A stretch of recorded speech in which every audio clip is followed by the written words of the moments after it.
Dans un petit village perché au sommet d'une colline, vivait une jeune fille nommée Léna. Elle avait 12 ans, des cheveux noirs comme la nuit et des yeux vifs qui semblaient toujours chercher quelque chose d'invisible. Les villageois la trouvaient étrange, car elle passait ses journées à observer les oiseaux, à dessiner des symboles mystérieux dans son cahier et à parler toute seule près de la vieille tour abandonnée.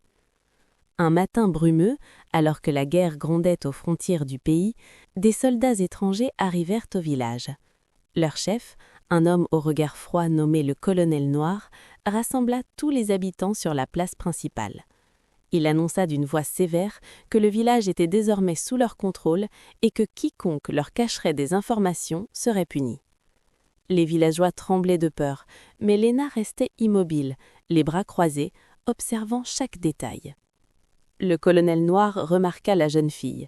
Il s'approcha d'elle lentement, ses bottes résonnant sur les pavés. « Toi, la petite, dit-il en se penchant vers elle, on me dit que tu connais tous les secrets de ce village. Où se cache la carte du passage secret qui mène à la capitale ?» Léna le regarda droit dans les yeux sans ciller. « Je ne sais rien de cette carte, » répondit-elle calmement. Le colonel ricana. « Nous verrons bien. » Les jours suivants furent difficiles. Les soldats fouillèrent chaque maison, interrogèrent chaque famille. Ils cherchaient désespérément cette carte légendaire qui leur permettrait d'atteindre la capitale par un chemin invisible, évitant ainsi toutes les défenses du pays. Mais personne ne savait où elle se trouvait. Personne, sauf peut-être Léna. Chaque soir, après le couvre-feu, Léna grimpait discrètement dans sa chambre et sortait son vieux cahier. À la lumière d'une bougie, elle relisait les histoires que son grand-père lui avait confiées avant de mourir.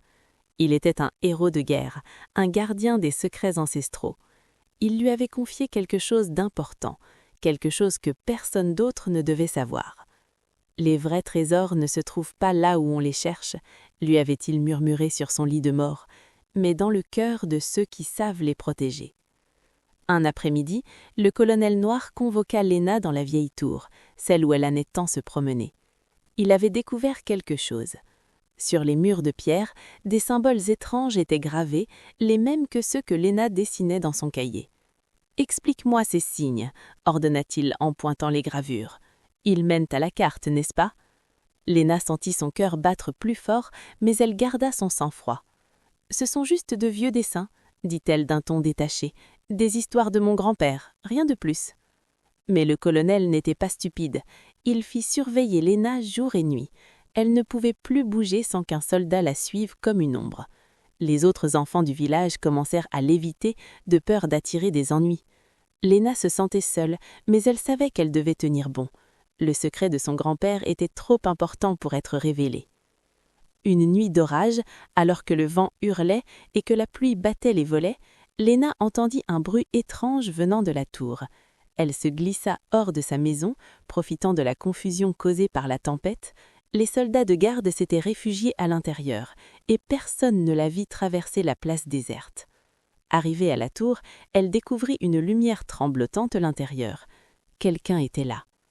C'était le colonel Noir lui-même, accompagné de 2 soldats.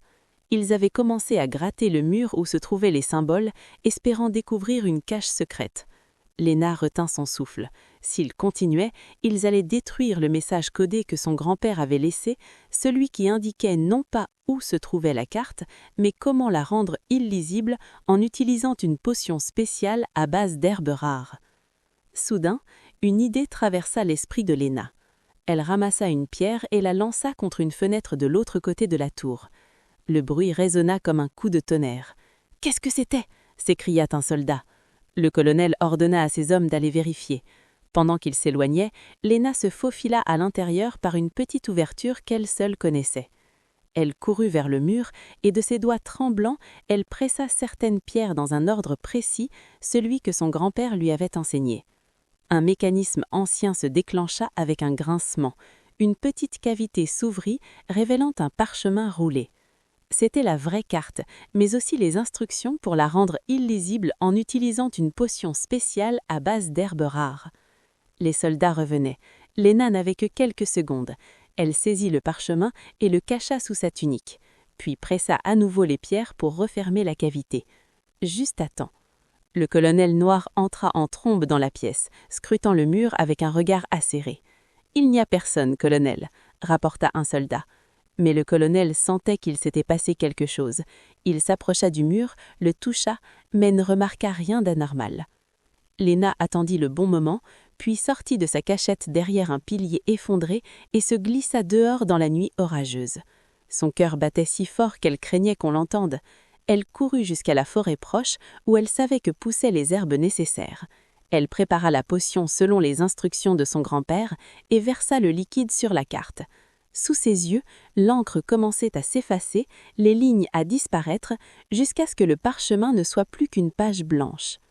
Le lendemain, le colonel Noir convoqua une fois de plus tous les villageois. Il était furieux. « Quelqu'un a pénétré dans la tour cette nuit », rugit-il. « Si le coupable ne se dénonce pas, tout le village sera puni. » Un lourd silence tomba sur la place. Les gens se regardaient avec inquiétude. Léna se tenait au milieu de la foule, le cœur serré mais déterminé. Puis, quelque chose d'inattendu se produisit. Un vieil homme s'avança. C'était M. Bertrand, le forgeron.